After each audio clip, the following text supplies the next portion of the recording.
దాకా ప్రజలతోనే ఉండి కొట్లాడదాం.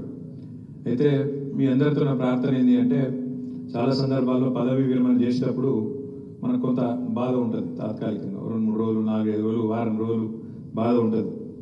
సిరిసిల్లలో మీకు గమ్మత్ చెప్తా.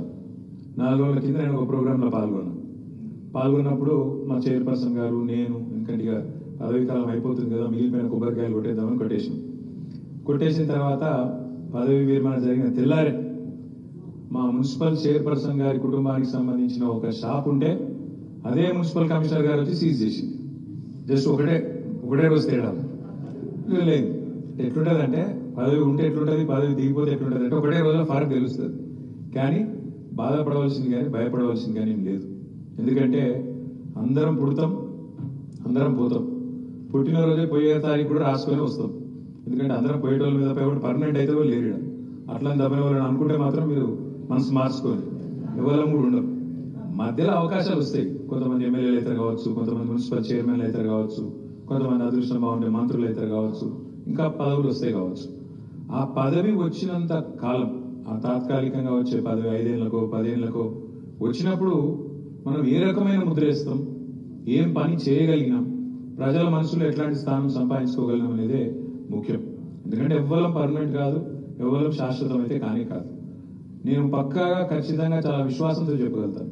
ఎందుకంటే నేను 10 ఏళ్ల పాటు మంత్రిగా పనిచేసిన, చాలా రాష్ట్రాలు తిరిగినా, చాలా దేశాలు తిరిగినా, చాలా మంది మున్సిపల్ మంత్రులను కలిసిన, కేంద్ర ప్రభుత్వంలో కూడా చాలా మంది పెద్దలను కలిసిన. ఘంటాపదంగా విశ్వాసంతో చెప్తా ఉన్నా, గత 10 ఏళ్లలో తెలంగాణ మున్సిపాలిటీలో జరిగిన పని భారతదేశంలో ఎక్కడా జరగలేదు. ఇందులో తేడా లేదు. ఎందుకంటే తిరిగిన మొత్తం దేశం తిరిగిన, చాలా రాష్ట్రాలకు పోయినా, వాళ్ళు పరిశాన ఎదురు. మన ఎంపీలను పట్టుకొని పక్క ఎంపీలు అడుగురు, మీకు ఎందుకే ఇన్ని అవార్డులు వస్తున్నాయి, ఎట్లా వస్తున్నాయి అంటే కొన్ని చెప్తే విచిత్రం అనిపిస్తుంది. మన తెలంగాణ జనాభా భారతదేశంలో 3% కంటే తక్కువ. మొత్తం దేశం జనాభాతో పోల్చుకుంటే మనం 3% కూడా కాదు. కానీ అవార్డులు డిక్లేర్ చేస్తే 3% ఉన్న తెలంగాణ 30% అవార్డులు కొడుతుంది. పంచాయతీ అవార్డులు కానీ, మున్సిపాలిటీ అవార్డులు కానీ. మరి వాళ్ళు పరిశాన్ గారా, ఏం చేసిండ్రా మీరు, ఎందుకు వస్తున్నాయి అవార్డులు? ఎందుకు వస్తున్నాయి అంటే చిన్న కారణం. మున్సిపాలిటీని ఉర్దూలో బల్దియా అంటారు. బల్దియా పురపాలిక, దాని ఉర్దూలో బల్దియా అంటే ఇక మనకు మొదటి నుంచి ఇంతకుముందు సీనియర్ చెప్పినట్టు ఒక సామెత ఉన్నది. బల్దియా ఖాయా పియా చల్దియా అంటే ఇటు వచ్చిన వాళ్ళు ఏముండదు చేసేది, వచ్చుడు, తినుడు, తాగుడు, ఈగలు దోమలు కొట్టుడు, అవతల పడుడు తప్ప ఏముండదు, వీళ్ళు చేసేది ఏం కాదు అని ఒక విధంగా బల్దియా అంటేనే ఒక దురభిప్రాయం కలిగే విధంగా. మున్సిపాలిటీలు అంటేనే మురికి కూపాలు అన్నట్టు. మున్సిపాలిటీలు అంటే వీళ్ళకి ఏం సాధ కాదు, ఏదో పేరు పదవులు ఉంటారు తప్ప వీళ్ళతో ఏం కాదు అన్నట్టుగా మన మీద ఒక ముద్ర వేసినారు.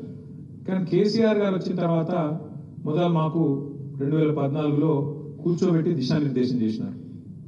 కేసీఆర్ గారు ఏమన్నారంటే, ఒకనాడు మహాత్మా గాంధీ గారు భారతదేశానికి స్వాతంత్రం వచ్చిన కొత్తలో ఒక మాట అన్నారు, భారతదేశం పల్లెల్లోనే నివసిస్తుంది అని ఆనాడు మహాత్మా గాంధీ గారు అన్నారు. వాస్తవమే. ఎందుకంటే సింహభాగం, ఎక్కువ శాతం భారతదేశం పల్లెల్లోనే ఉంటుంది. భారతదేశం పల్లెల్లో నివసిస్తున్నప్పటికీ భారతదేశాన్ని నడిపిస్తున్నది, భారత ఆర్థిక వికాసానికి తోడ్పడుతున్నది మాత్రం ఖచ్చితంగా పట్టణాలు, మున్సిపాలిటీలు అనే మాట కూడా అంతే వాస్తవం. అందుకే కేసీఆర్ గారు మాకు చెప్పినారు, పల్లెలు బాగుండాలంటే కూడా పైసలు కావాలి. మరి పల్లెలు బాగుండాలంటే పట్టణాలు ఏవైతే ఎకనామిక్ ఇంజన్లుగా ఉన్నాయో, ఎకనామిక్ ఆర్థిక చోదక శక్తులుగా ఉన్నాయో అవి బాగుండకపోతే రాష్ట్రం బాగుపడది. తప్పకుండా మనం ప్రయత్నం చేయాలి. బలంగా పట్టణాలను మంచిగా ఇంకింత బాగా తీర్చిదిద్దాలన్న ఒక మాట మాకు స్పష్టంగా పెద్దలు కేసీఆర్ గారు చెప్పడం జరిగింది. అనుకోకుండా కేసీఆర్ గారు చెప్పిన అదే టైంలో దాదాపుగా నేను ఒక ఐటీకి సంబంధించిన ఒక కార్యక్రమంలో ఈ మైక్రోసాఫ్ట్ చైర్మన్ CEO ఆయన సత్యానాదెల్లా అని మన తెలుగు ఆయన ఉంటారు. ఒకసారి ఇక్కడ కలిసి ఇద్దరం ఒకటే ప్రోగ్రాంలో పార్టిసిపేట్ చేస్తుంటే నేను వారికి చెప్పిన, మా కేసీఆర్ సార్ ఇట్లా అంటాడు, భారతదేశం పల్లెలో ఉండదు కానీ పట్టణాలే నడుపుతాయి దేశాన్ని అనే మాట మాకు చెప్పినారు. అంటే ఆయన నవ్వి ఏమన్నాడు తెలుసా, భారతదేశం పరిస్థితి రాష్ట్రం పరిస్థితి కాదు, మా కంపెనీ పరిస్థితి కూడా అదే అన్నాడు. ఎట్లా అని నేను అన్నాను, మా మైక్రోసాఫ్ట్ అనే సంస్థ 190 దేశాలు ఉంటుంది, కానీ మాకు వచ్చే 80% ఆదాయం 70 పట్టణాల నుంచి వస్తుంది. లండన్, న్యూయార్క్, హైదరాబాద్ ఇటువంటి పట్టణాలకు వెళ్ళే మాకు కూడా 80% ఆదాయం మా కంపెనీ కూడా అక్కడికి వెళ్ళి వస్తుంది. తప్పకుండా పట్టణీకరణ అనేది మనం ఎవరు కూడా నివారించగలిగేది కాదు.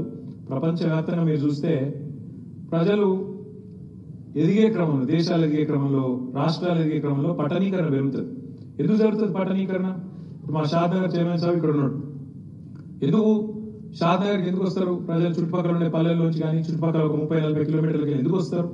ఎందుకు వస్తారంటే కొంతమంది ఉపాధి అవకాశాల కోసం వస్తారు, కొంతమంది పిల్లల చదువుల కోసం వస్తారు, కొంతమంది తల్లిదండ్రులకు ఆరోగ్యం బాగాలేకపోతే, ఆడ సౌలత్ బాగాలేకపోతే ఈడికి వస్తారు, చూపెట్టుకుంటారు, అవసరమైతే అక్కడ ఒక టీకాను చూసుకొని అక్కడనే ఉంటారు. అట్లే ప్రపంచవ్యాప్తంగా, ఒక మన దగ్గరనే కాదు, ప్రపంచవ్యాప్తంగా చూస్తే పట్టణీకరణ పెరుగుతూనే ఉన్నది, పట్టణీకరణ జరుగుతూనే ఉన్నది. కొన్ని దేశాలు ట్రై చేసింది పట్టణీకరణ ఆపాలి, ఎక్కడికక్కడ వికేంద్రీకరణ జరగాలి, లేకపోతే తట్టుకోలేము. ఎందుకంటే పట్టణ ప్రాంతాల్లో గట్టిగా, ఇప్పుడు ఉదాహరణకు మన రాష్ట్రమే తీసుకోండి, తెలంగాణ రాష్ట్రం తీసుకుంటే మన భూభాగం, మన ఏరియా ఎంత అని చూస్తే 1,12,000 స్క్వేర్ కిలోమీటర్లు. తెలంగాణ రాష్ట్రం 1,12,000 చదరపు కిలోమీటర్లు. హైదరాబాద్ ఒకటి తీసుకుంటే దాదాపు 650 స్క్వేర్ కిలోమీటర్స్. అంటే మొత్తం తెలంగాణ జనాభా 4 కోట్లు అనుకుంటే ఒక హైదరాబాద్ జనాభా దాదాపు 1,25,00,000. ఒకసారి ఆలోచన చేయండి మీరు. 1,12,000 స్క్వేర్ కిలోమీటర్ల పరిధిలో 4 కోట్ల మంది ఉంటే ఒక్క హైదరాబాద్ 650 స్క్వేర్ కిలోమీటర్ల హైదరాబాద్ లో 1,25,00,000 మంది ఉన్నారు. అంటే ఎంత తొక్కుడు పడుతున్నారు ఈ ప్రాంతం? ఎన్ని వసతులు కావాలి, ఎన్ని సౌలతులు కావాలి, ఇక్కడ ఎన్ని మంచినీళ్ళు కావాలి, ఎన్ని మురికినీటి కాలువలు కావాలి, ఎన్ని రోడ్లు కావాలి, ఎంత కరెంట్ గుంజాలి, ఎంతమందికి స్కూల్ కావాలి, జన సాంద్రత, డెన్సిటీ ఆఫ్ పాపులేషన్ చూడండి. మున్సిపాలిటీ కూడా అంతే. ఇప్పుడు మీరు ఇక్కడ మా తమ్ముడు, మా సోదరుడు బసవరాజ్ గౌడ్ గారు భూత్పూర్ మున్సిపల్ చైర్పర్సన్ గారు చాలా బాగా చేసింది. మీరు అందరూ కూడా చేసింటారు నాకు తెలిసింది. ప్రతి ఒక్కరు కూడా ప్రగతి నివేదిక తయారు చేయమంటే అప్పుడు చేసిరు, మీరు మున్సిపాలిటీలలో చేసిరా అందరూ? ఇంత మంచిగా అనిపించింది. ఇప్పుడు చదువుతుంటే ఈ మున్సిపల్ నివేదిక తాను టర్మ్లో ఏం చేసిండు, ఏ వార్డుకి ఏం చేసిండు అని చెప్పి బసవరాజ్ గౌడ్ గారు, ఆయన వైస్ చైర్మన్ ఫోటో, వాళ్ళ ఎమ్మెల్యే గారి ఫోటో, వాళ్ళ మంత్రి గారి ఫోటో, మున్సిపల్ మంత్రి, ముఖ్యమంత్రి, కమిషనర్ ఫోటో, అందరి ఫోటోలు పెట్టి ఏ వార్డు కౌన్సిలర్ ఫోటో ఆ వార్డుకు పెట్టి, ఇది చూడు, ఇది చాలా మంచిగా ఉంది.